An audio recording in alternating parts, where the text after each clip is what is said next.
Dikatakan ramai juga sebenarnya mereka yang telah pun berada di kediaman masing-masing untuk melihat sendiri situasi apa yang berlaku di bawah sebenarnya, apa yang terjadi sebenarnya di kediaman ataupun di kawasan kediaman ini.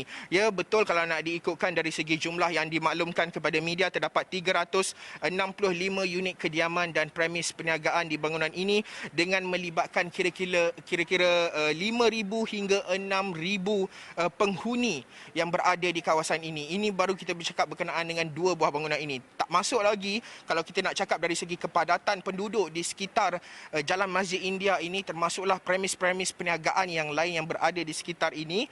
Boleh dikatakan kepadatannya cukup tinggi. Banyak juga premis-premis sebagai contoh yang diberi peluang untuk dibuka seperti restoran-restoran. Sebenarnya banyak juga premis-premis gerai-gerai makan banyak berada di kawasan ini.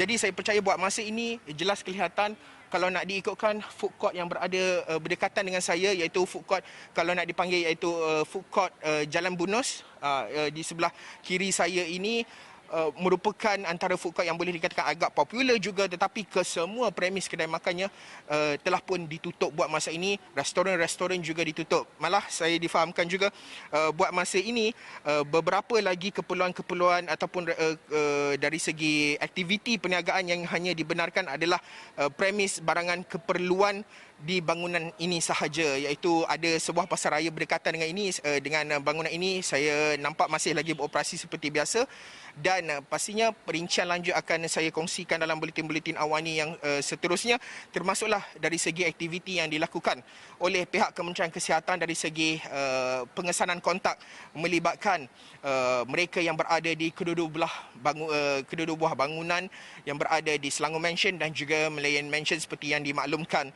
oleh Menteri Kanan Kluster Keselamatan Datuk Seri Ismail Sabri Yaakob. Dan banyak juga gambar-gambar, insyaAllah kita akan kongsikan juga foto-foto apa yang berlaku yang melibatkan pihak Angkatan Tentera Malaysia yang memasang kawat duri dan sebagainya bagi meningkatkan kawalan keselamatan. Pihak anggota polis juga berada di sini, rela APM juga berada di sekitar kawasan ini bagi meningkatkan kawalan keselamatan, termasuklah bagi memudahkan pihak KKM dalam menjalankan operasi ataupun pengesanan kontak yang melibatkan buat masa ini seperti yang dia telah pun dimaklumkan sebelum ini, iaitu 15 kes positif jangkitan COVID-19. Dan pastinya perincian lanjut akan saya bawakan dalam buletin-buletin awani yang seterusnya.